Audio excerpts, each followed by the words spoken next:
பிதா குமாரன் பரிசுத்தாவின் திரியேக நாமத்தினாலே ஆமென். இந்த ஜூலை மாதம் முதல் தேதியிலே உங்களை சந்திப்பதில் மிகுந்த மகிழ்ச்சி அடைகிறேன். இந்த ஜூலை மாதம் நமக்கு ஒரு ஆசீர்வாதமான மாதம். நம்முடைய மிஷனரிமார் சிகன் பால் குரூட்ஷோ அவர்கள் வந்து நம்முடைய தரங்கம்பாடியில கரை இறங்கி நம்முடைய வாழ்க்கையை சீர்தூக்கி பார்த்த ஒரு மாதம். இந்த மாதத்துல ஆண்டவரை நினைக்கிறது, ஆண்டவருக்கு தோத்தரிப்பது நல்லது. கர்த்தருக்கு காத்திருந்து புது பலனை அடைந்து சேட்டைகளை அடித்து உயரே எழும்பிடுவார். கர்த்தருக்கு காத்திருந்து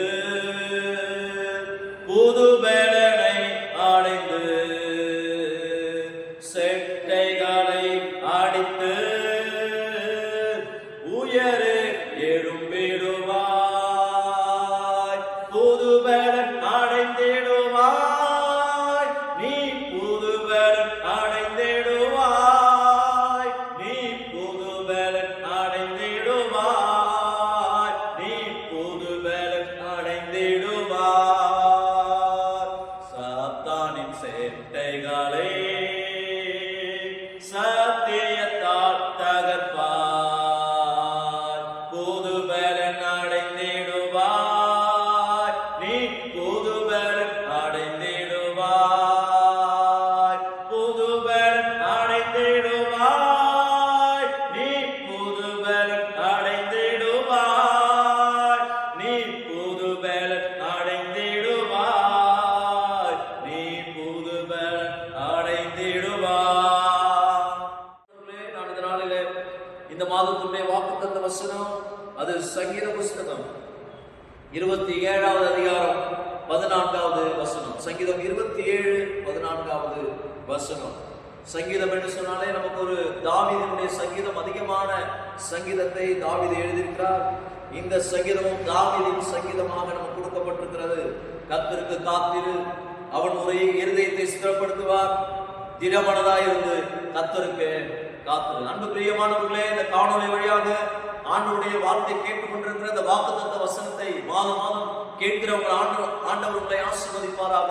கர்த்தருக்கு காத்திரு என்று சொன்ன பிறகு உடனே நமக்கு ஞாபகம் வருகிறது, யோசேப்பை குறித்து ஞாபகம் வருகிறது. நேற்று தினத்திலே 105வது சங்கீதத்தை வாசிக்கும் பொழுது கர்த்தருடைய வசனம் அவரை புடமிட்டது என்று சொல்லி பார்க்கிறோம். கர்த்தர் உன்னை உயர்த்தும்படிக்கு நாம் காத்திருக்கும் பொழுது அநேக போராட்டங்கள் நமக்குள்ளே வரும். நாம் காத்திருக்கும் பொழுது அநேக பிரச்சனைகள் நமக்குள்ளே வரும். நாம் காத்திருக்கும் பொழுது அடுத்ததாக முற்பிதாவாகிய யோபுவை குறித்து நாம் பார்க்கிறோம்.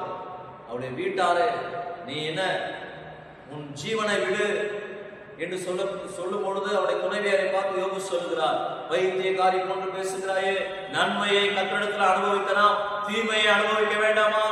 இதோ கர்த்தர் கொடுத்தார், கர்த்தர் எடுத்தார், கர்த்தருடைய நாமத்துக்கு ஸ்தோத்திரம் என்று சொல்லி எல்லா இழந்த பிறகும் அவர் காத்திருக்கிறார். திடமனதாய் இருக்கிற அந்த யோசேப்பை குறித்து பார்க்கிறோம். குழியிலே போடுகிறார்கள், மற்ற ஊரிலே போய் போர்த்திபாருடைய வீட்டிலே அடிமைதனமாய் இருக்கிறார்.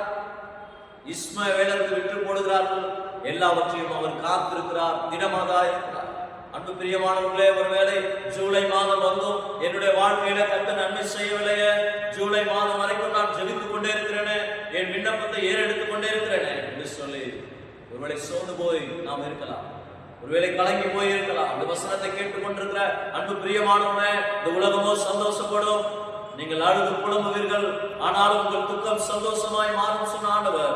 காத்திரு. இந்த நாளில் நாம் கற்றுக்கொள்கிற இந்த வாக்குத்தத்தத்தின் மூலமாக கடவுளத்திலே நீ காத்திரு.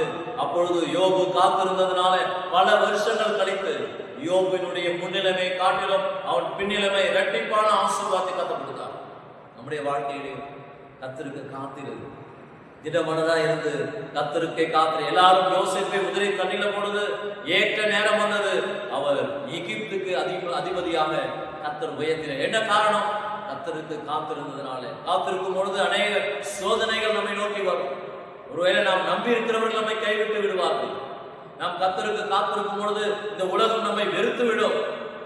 ஆனாலும் ஆண்டவருடைய வசனம் சொல்லுகிறது, கர்த்தர் உன் இருதயத்தை ஸ்திரப்படுத்துவார், திடமனதாயிருந்து கர்த்தருக்கே காத்திரு. கர்த்தர் சொல்லியிருக்கிறார், தாயின் கருவிலே உருவாகும் முன்னே உன்னை பெயர் சொல்லி அழைத்தேன், நான் உன்னை சிருஷ்டித்தேன், நான் உருவாக்கினேன் சொன்னான். இந்த நாளில் திடமனதாயிருந்து யோசேப்பை போல, யோபுவை போல, நாம் நேற்று தினத்திலே வாசிக்க கேட்ட ஆபிரகாமை போல பயப்படாது, உனக்கு மகா பெரிய பலனும் உனக்கு கேடகமாக இருக்கிற. நாம் என்ன செய்ய வேண்டும்? கர்த்தருக்கு நாம் காத்திருக்கணும். நேற்று தினத்திலே ஒரு வாட்ஸ்அப் நியூஸ்ல பார்க்கும்போது 2 குழந்தை வயிற்றிலே இருந்ததாம். அப்பொழுது மருத்துவர்கள் சொல்லிவிட்டார்கள், ஒரு குழந்தை மரித்து போய்விடும் என்று சொல்லிவிட்டார்கள். ஆனால் அந்த இருந்த அந்த சிசு என்ன செய்கிறது? ஒரு குழந்தை, பெண் குழந்தை என்ன பண்ணுகிறது?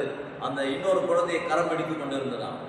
அப்பொழுது ஆபரேஷன் பண்ணி வெளியில வரும் பொழுது 2 குழந்தையும் உயிரோடு இருந்ததாம். இதனுடைய சென்சிட்டிவாக நாம் நினைக்கும் பொழுது அந்த குழந்தை இன்னொரு குழந்தையை பற்றி பிடித்ததுனால 2 குழந்தை உயிரோடு இருந்தது. இதனால நம்முடைய வாழ்க்கையிலையும் இயேசு சாமி நம்மை பற்றி பிடித்ததுனால நாம் இன்றைக்கும் உயிரோடு நாம் வாழ்கிறோம்.